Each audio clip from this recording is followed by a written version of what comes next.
بسم اللہ الرحمن الرحیم۔ السلام علیکم۔ Hello guys, welcome to my channel story point. آج کی کہانی کا جو عنوان ہے وہ ہے دو عورتیں اور انسانیت۔ ایک گھر میں دو بھائی، ان کی بیویاں اور بچے ایک ساتھ رہتے تھے۔ دیورانی اور جیٹھانی میں اکثر کسی بات کو لے کر تلخ کلامی ہوتی رہتی تھی۔ کبھی دونوں ایک دوسرے کے ساتھ اچھی تو کبھی بالکل دشمنوں جیسا تعلق رہتا تھا۔ جیٹھانی نے اپنے بیٹے کی شادی کی تو یوں اس گھر میں بہو آ گئی۔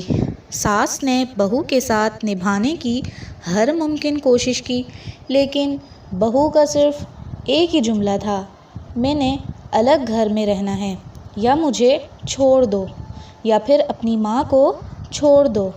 اس کشمکش میں کچھ سال گزر گئے۔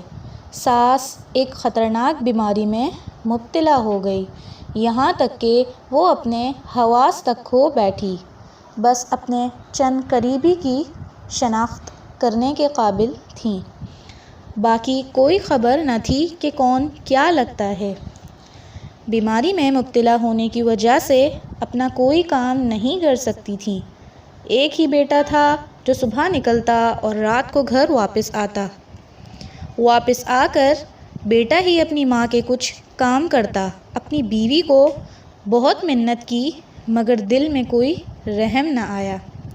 اسی دوران دیورانی کا سارا کردار بدل گیا۔ وہ سب کچھ بھول کر اب شاید ایک انسان کا کردار ادا کرنا چاہتی تھیں۔ کون غلط تھا، کہاں کس کی غلطی تھی، اب اسے اس بات سے کوئی غرض نہیں تھی۔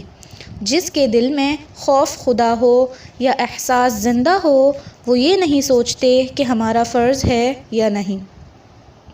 وہ تو بحیثیت انسان صرف انسانیت کو مد نظر رکھ کر خدمت کرتے ہیں اور اپنی آخرت کے لیے وسائل اکٹھے کر لیتے ہیں۔ دیورانی نے اپنی جیٹھانی کی ایسی خدمت کی جیسے بیٹی ماں کی کرتی ہے۔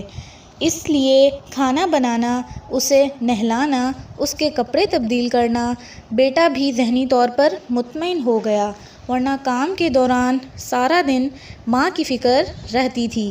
یہ ساس 4 ماہ حلالت کے بعد وفات پا گئیں اور اس جہان سے چلی گئیں۔